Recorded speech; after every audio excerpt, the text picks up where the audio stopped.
Sit, get OS down, boy. This diner ain't a daycare for animals like you. Officer Grant Harlan's hand slammed Malik Turner's shoulder into the vinyl booth. The glass-tipped orange juice cascading over Malik's hair, his face, soaking his white school shirt. Laughter snapped from behind him. Phones came up. Screens glowed. Harlan leaned in close, breath sour with coffee and contempt, grinding Malik down with the quiet confidence of a badge that had never faced consequences. Malik's fingers curled tight on the table. His jaw locked. Heat burned behind his eyes, but he refused to cry. Refused to give Harlan that. What Harlan didn't know was that the man frozen in the doorway had built a career ending men exactly like him. Before we continue, comment where in the world you're watching from, and make sure you subscribe because tomorrow's story is one you do not want to miss. The rain drummed steadily against the diner's windows, turning the gray morning outside into a blur of moving glass. Malik sat alone in the corner booth, geometry book open beside a half-eaten plate of toast. His pencil tapped softly as he worked through another problem, eyes flicking now and then to the door. His father, Elias Turner, had stepped out 5 minutes ago to take a work call. The diner was unusually quiet. A low hum of conversation, the soft clink of coffee cups. The regulars clustered near the counter, hunched over eggs and refills. Martha, the elderly waitress, moved between tables with practiced efficiency, topping off coffee without being asked. The bell above the door rang sharply, slicing through the calm. Officer Grant Harlan's voice arrived before he was even fully inside. "Morning, folks. Staying dry in here." He shook rain from his uniform jacket. A few regulars called back greetings with that forced cheerfulness Malik knew too well. The kind people use around a man they didn't want to anger. Malik's shoulders tightened. He kept his eyes on his homework, hoping to stay invisible. But the air in the room shifted, heavier now, charged with an energy he recognized from 100 news stories and 3 too-close encounters.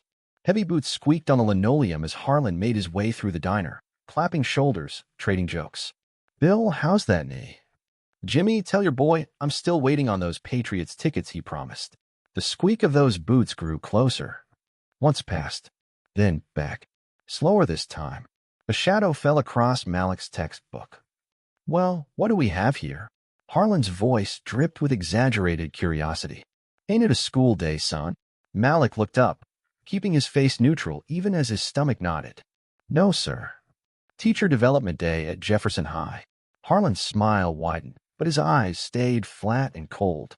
Jefferson High. That's clear across town. Long way from home, are you? "No, sir," Malik replied evenly. "I live nearby. Just getting breakfast with my father." "Your father?" Harlan made a show of looking around the diner. "Don't see anyone here with you." "You sure about that?" Forks froze halfway to mouths. Martha stopped mid-pour at the next table, coffee pot hovering. "Yes, sir," Malik said, voice steady. He stepped outside to take a phone call. "He'll be right back." "Convenient." Harlan drummed his fingers on the table. "You know, we've had some trouble with kids skipping school lately. Shoplifting. Just doing my duty when things don't look quite right." The implication hung heavy. "I understand, sir. But like I said, no school today. Mind if I see some ID?" It wasn't a question. Malik moved slowly, deliberately, reaching for his wallet. "I have my student ID, sir." "Well, isn't that helpful of you?" Sarcasm wrapped around every word as Harlan examined the card. "Turner, huh? Don't know many Turners in this area." "We moved here last year," Malik said, fighting to keep any tremor out of his voice. Harlan leaned closer, coffee and cigarettes hot on his breath. "You know what I think? I think maybe you're not being entirely truthful with me. And I don't appreciate being lied to." The diner went silent. Even the kitchen quieted. Only rain streaked down the windows, turning the world outside into watery shadows. "I'm not lying, sir," Malik said, though his hands had begun to shake under the table. "Stand up," Harlan ordered. The friendly mask cracked. "Empty your pockets." Malik's throat went dry. "Sir, I haven't done anything wrong. That wasn't a request, boy. Stand up. Now." When Malik stayed seated, Harlan's jaw twitched. He reached over to the next table, snatched up a glass of orange juice from in front of an elderly woman. She made a small sound of protest, then looked away when he glanced at her. "Last chance," he said softly. You stand up, or we're going to have a problem. Malik's heart pounded. My father will be back any second. He's right outside. Your mysterious father again. Harlan laughed, ugly now. Funny how he's always right outside, but never quite here. He dragged the opposite chair around and sat, blocking the aisle. His knuckles whitened around the cheap diner glass. Every line of his body screamed threat. Now then, he said, voice low and dangerous. Let's have a real conversation about respect for authority. The bell chimed as Martha hurried past with a fresh glass of orange juice for another table. Her hands trembled.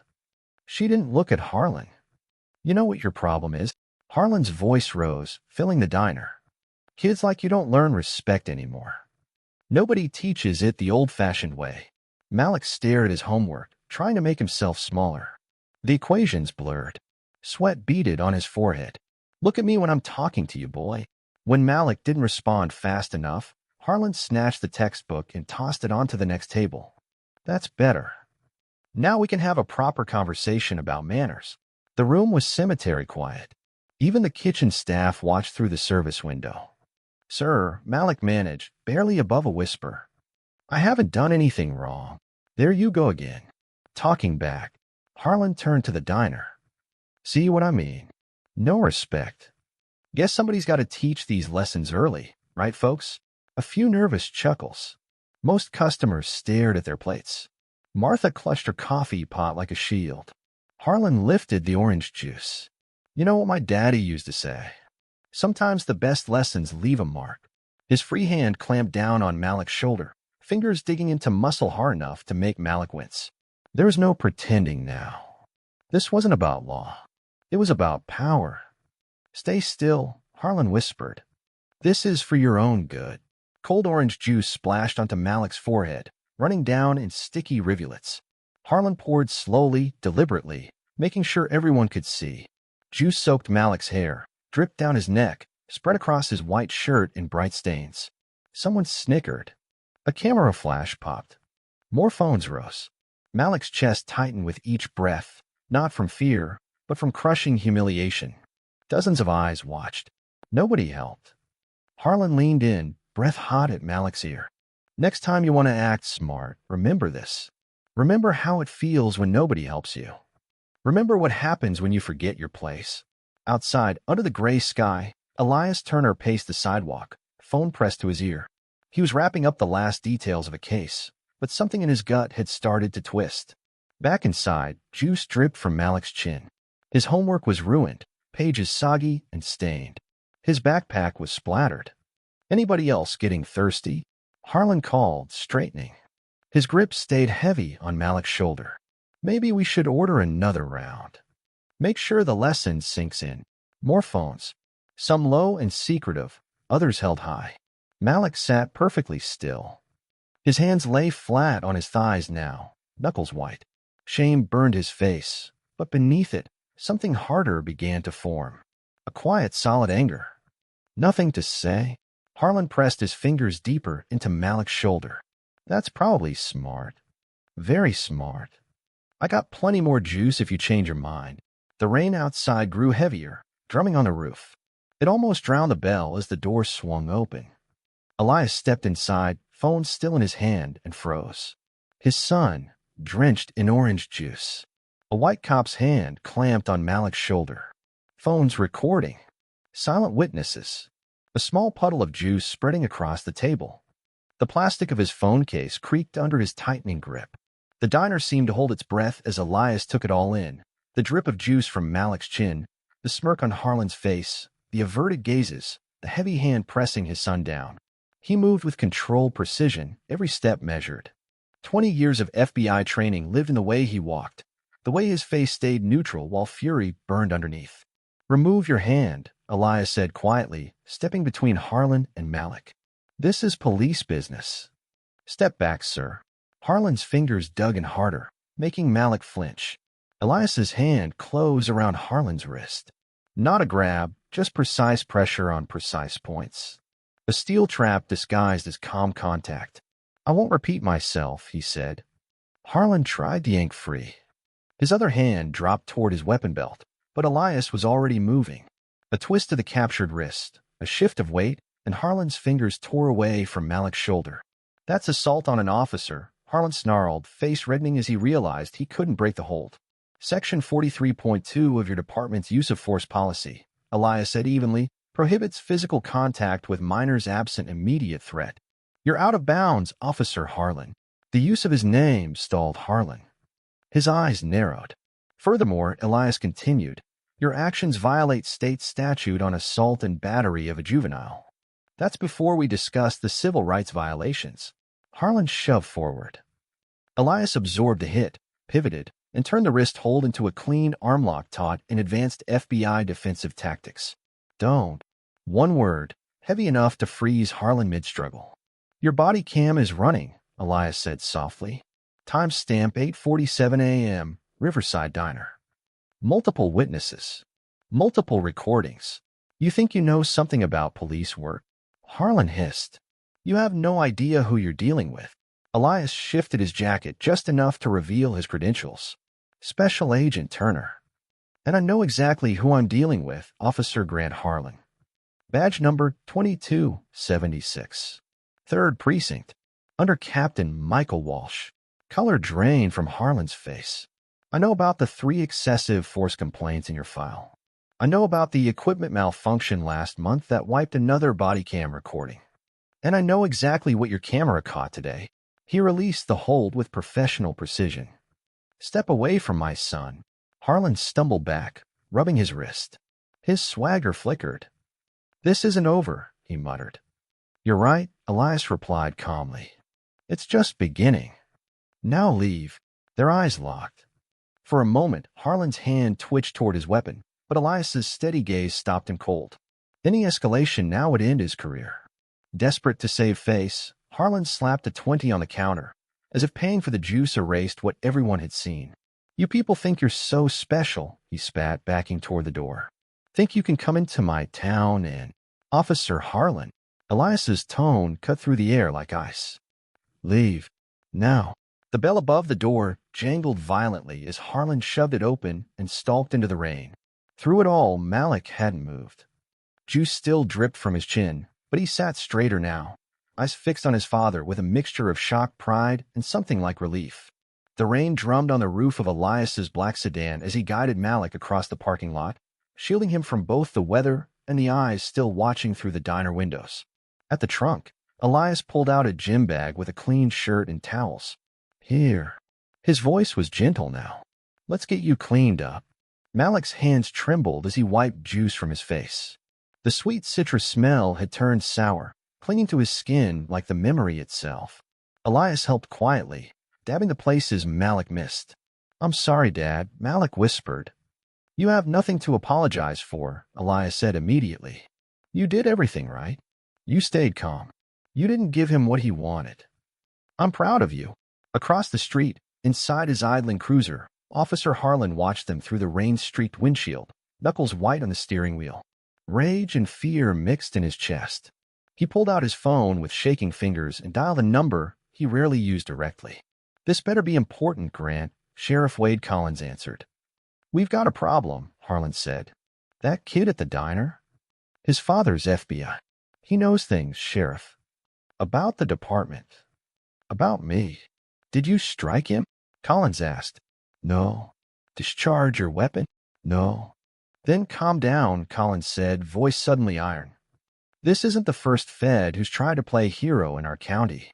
Let us handle it. Keep your mouth shut. Go about your routine. We'll take care of the rest." Inside the diner, manager Linda Perez wrung her hands as she approached Elias and Malik before they could leave. "I'm so sorry," she whispered. "This shouldn't have happened. Not here. Not to anyone." Elias read the fear in her posture, the way her eyes kept flicking toward the door. "Have you seen Officer Harlan do this before, Ms. Perez?" I can't." Her fingers twisted in her apron. "It's okay," Elias said gently. And it was. He understood too well how small town power worked, how a whole machine could crush someone who spoke up. He slid a card across the counter. "If you ever need to talk about anything, day or night, call me." She tucked it away quickly. "Your breakfast is on the house. Anytime. Please. It's all I can do." Thank you, Malik said quietly. Linda froze, surprised he was speaking to her at all. For wanting to help. That matters too. Her eyes shone. She nodded and retreated to the kitchen. Outside, in his cruiser, Harlan's hand kept jumping from phone to radio to wheel. This wasn't a man ready to let go of a grudge. This was a man calling in reinforcements. Will he have to pay for what he did? Malik asked as they watched the cruiser from the diner window. If we do this right, yes, Elias said. But it won't be easy. Men like that don't work alone. Because of the sheriff, Malik said. I heard you say his name. Elias smiled faintly despite everything. You heard that, did you? Yeah. Harlan's just one piece. But that's okay. Taking down corrupt systems is literally my job description. What do we do now?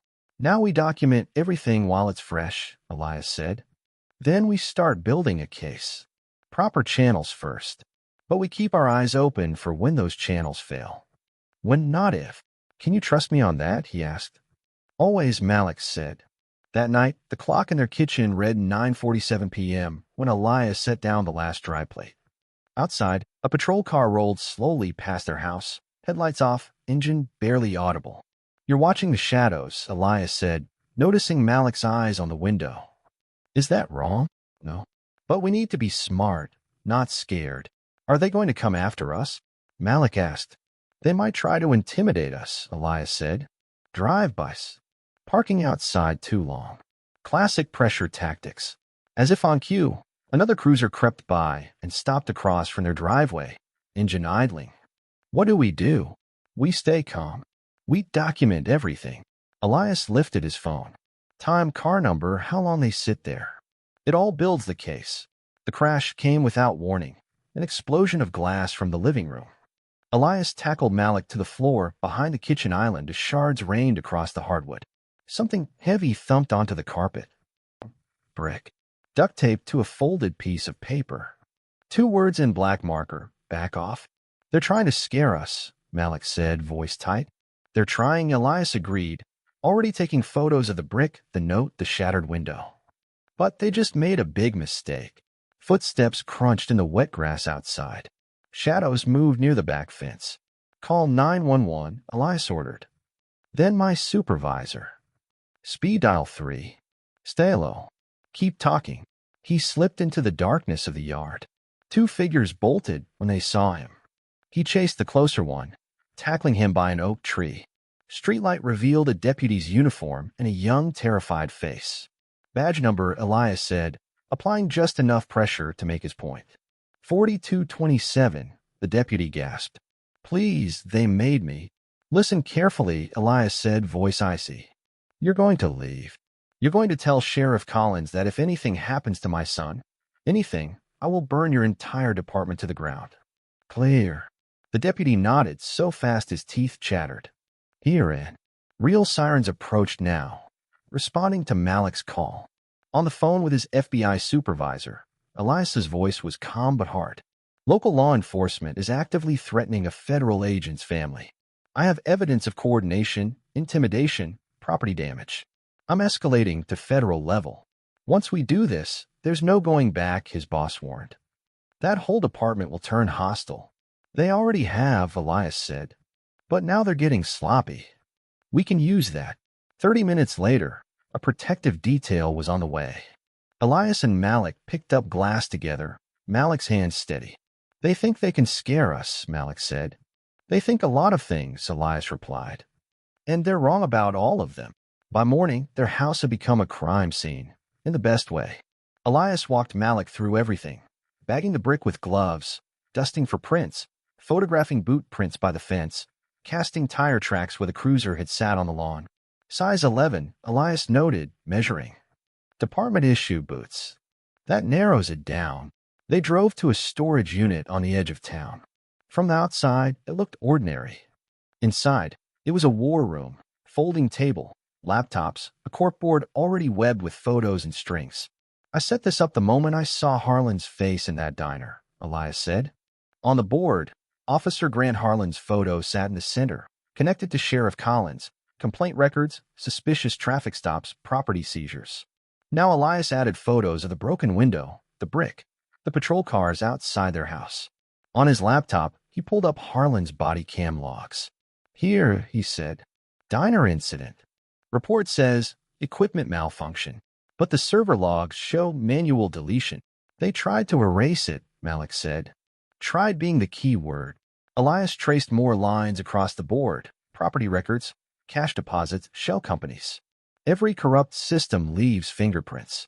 Greed makes people lazy. The harassment didn't stop. It escalated. At the grocery store, two bulky men in plain clothes veered right into Malik, slamming him into their cart. Watch where you're going, boy, one growled. Elias stepped in, voice like glass. Badges 4227 and 3819. Out of uniform. Out of jurisdiction. Back away from my son. They swung first. Elias moved like water. One went down gasping from a blow to the ribs. The other crashed face first into a truck hood, his knife skittering across the asphalt. Within seconds, both had their hands zip-tied behind their backs while Elias calmly photographed their faces and badges. This is all going to Federal Dispatch, he told them. Assault on a federal agent's family. Attempted knife attack. Illegal concealed carry. That's enough to end careers. You're dead, Fed, one hissed. You and your boy. Every threat you make, Elias whispered in his ear, goes in the file. When this breaks open, you'll go down as willing accomplices.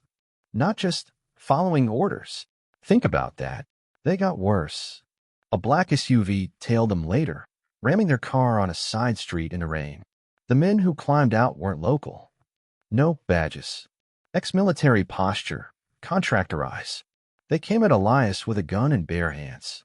He disarmed one, choked another out just long enough to keep him breathing, memorized the SUV's plates, and vanished before marked units ever reached the scene. Those weren't cops, Malik said, shaken. No, Elias agreed. The department's bringing in outside muscle. Because they're scared of what we'll find. Or what we already found. It all came to a head in a cramped briefing room days later. A whiteboard covered in photos, maps, and financial records. Agents from multiple federal agencies sat around the table.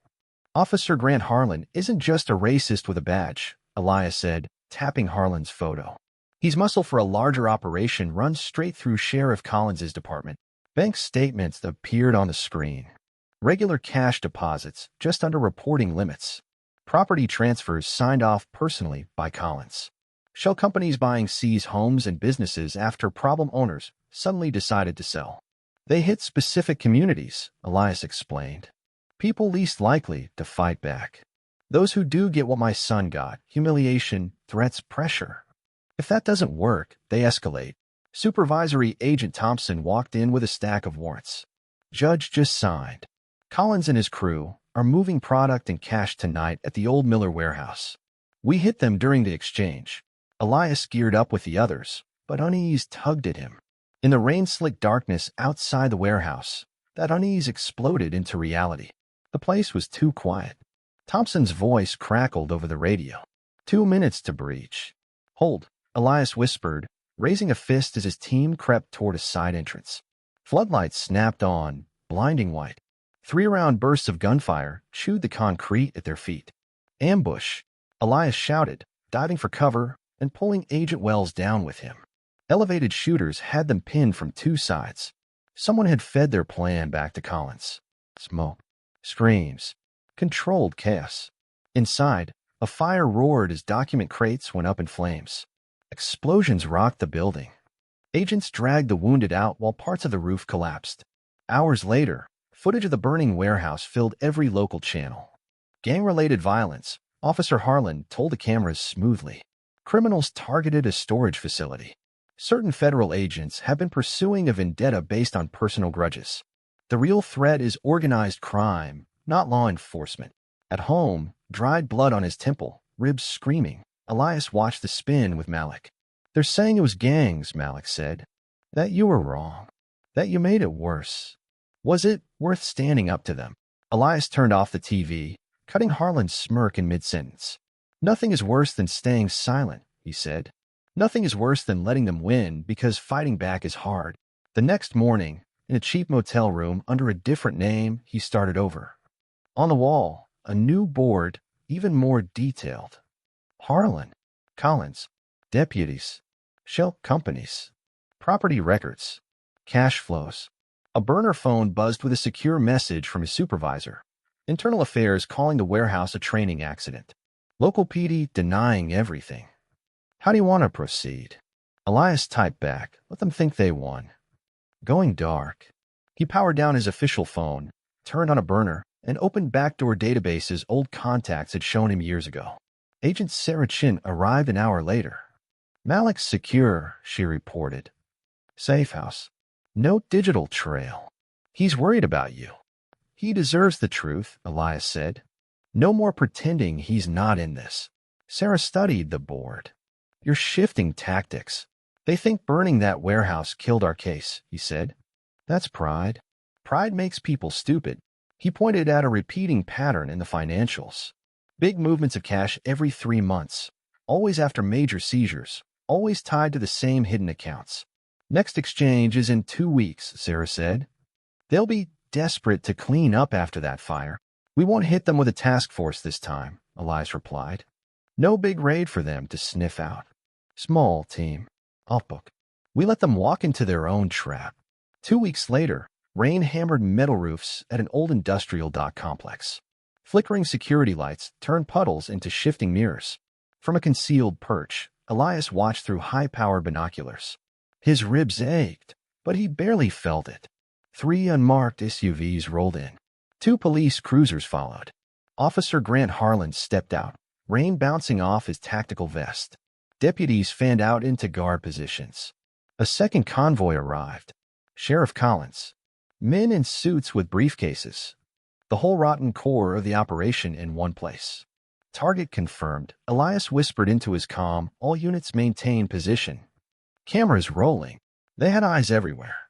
Hidden lenses in abandoned offices, on light poles, in crushed shipping containers.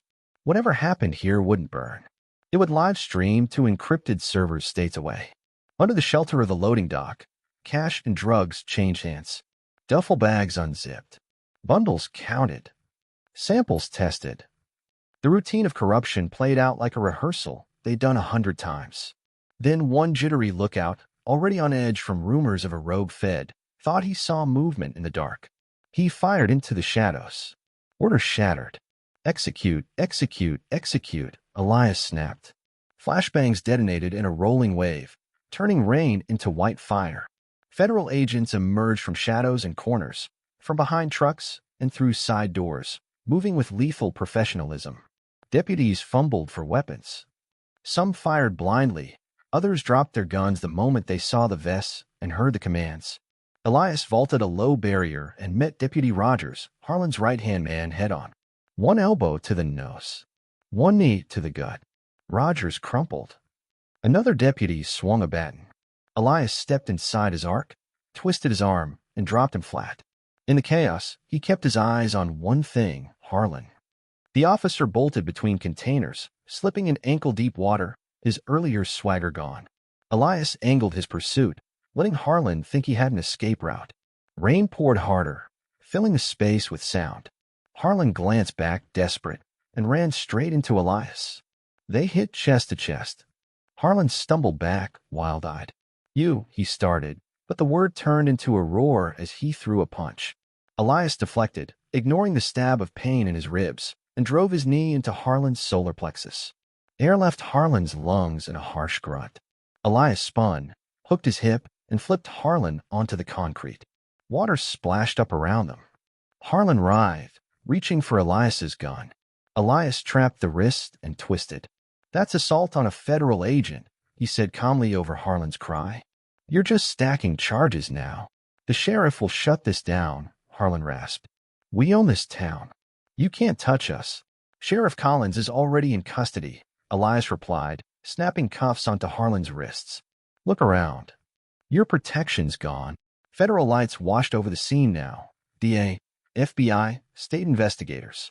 Moneymen in suits were being loaded into vehicles. Deputies sat on the ground in plastic cuffs, mud on their uniforms, disbelief on their faces. This isn't possible, Harlan whispered. We had it handled. The warehouse fire proved you were scared enough to destroy evidence, Elias said. You have the right to remain silent. Anything you say can and will be used against you in a court of law. News vans gathered at the perimeter, cameras zooming in. They caught everything: the duffel bags of drugs, the briefcases of cash, the rows of seized weapons. They caught Collins being led away. They caught Harlan's mud-streaked face eyes wide as he realized the cameras were on him now, not working for him. "You don't know what you're starting," Harlan said as Elias marched him toward a federal SUV. "We can work something out." "Name your price." "That's bribery of a federal officer," Elias noted. "You want to add anything else before we get downtown?" Morning light filtered through cheap motel curtains as Malik sat on the edge of the bed, eyes fixed on the TV. Every channel showed the same thing: federal agents leading officers in cuffs, boxes of evidence going into trucks, crime scene tape around the sheriff's office. Then the diner footage played. Stabilized. Enhanced. Every second of Harlan's humiliation of Malik, recovered from the malfunctioning body cam and stitched together with the bystander's phone videos. The orange juice. The hand on his shoulder. The laughter. The moment Elias walked in. "The investigation has revealed a pattern of systemic abuse within the department," a federal spokesperson said on screen. "What began as a single incident exposed deep-rooted corruption, including illegal seizures, protection rackets, and obstruction of justice." Another segment showed Sheriff Collins reading a shaky resignation statement, then being arrested outside his home before he could reach his private airfield. Legal analysts listed charges: RICO, civil rights violations, conspiracy, obstruction, assault, falsifying reports. Victims from across the county told their stories. "We can confirm Officer Harlan's body cam footage from the diner incident was deliberately deleted," a reporter added. "Federal technicians have recovered those files." The coverage cut to a federal press conference. Elias watched his own face at the podium, calm and controlled. "This investigation was not about revenge," his recorded voice said. "It was about accountability. Every citizen deserves protection under the law, not from it. When those entrusted with authority abuse that trust, they must face consequences." "Did you know it would end like this?" Malik asked quietly. "Not like this," Elias said honestly.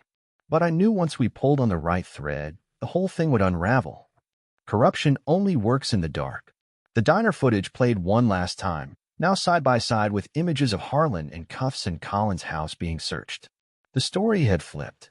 What started as casual cruelty had destroyed an entire corrupt system. Elias clicked off the TV. Silence filled the room. "It's finished," he said. Sunlight streamed through the diner windows weeks later, painting warm squares across clean linoleum. The morning crowd was small. The air felt different, lighter, somehow. Malik stepped inside, older in ways that had nothing to do with time. He walked straight to the corner booth. The booth. He slid in like he owned the space. Linda came over with a real smile this time. "Morning, Malik." "The usual." "Yes, ma'am." "Orange juice and blueberry pancakes." The words hung between them. "Orange juice. Now just a drink." "Coming right up," she said, smile wobbling for a second before it settled. At the counter, Elias watched over his coffee. No tension in his shoulders now, just quiet observation. The state police cruiser rolled past outside, clean paint glinting in the sun. On a nearby lamppost, a federal notice outlined ongoing reforms, oversight boards, and new complaint procedures. The department was under supervision. Dozens of officers were suspended or gone.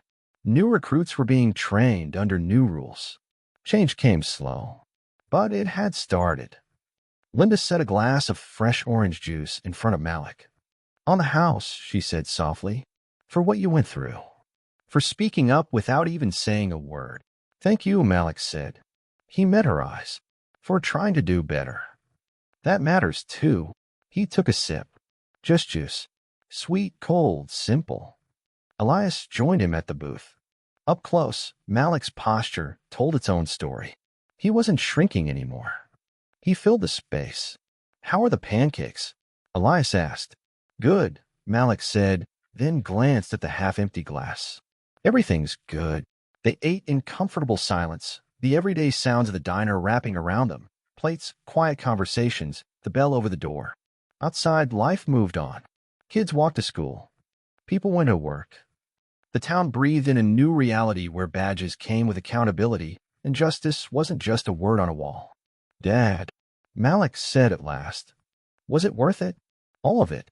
Elias thought of broken glass and bricks and warehouse fires, of late-night evidence boards and ambushes in the rain, of his son, soaked in orange juice and shame, holding back tears. Justice isn't about making noise, he said. It's not about revenge. It's about changing what's wrong and making that change last. That's worth everything. Malik nodded. He finished his breakfast, shouldered his backpack, and stood without hesitation. Elias left money on the table. No message, no statement, just payment for a meal. They walked out together, past the booth where it all started. Sunlight warmed the vinyl. Not a scar to be hidden, but a marker of where things had changed.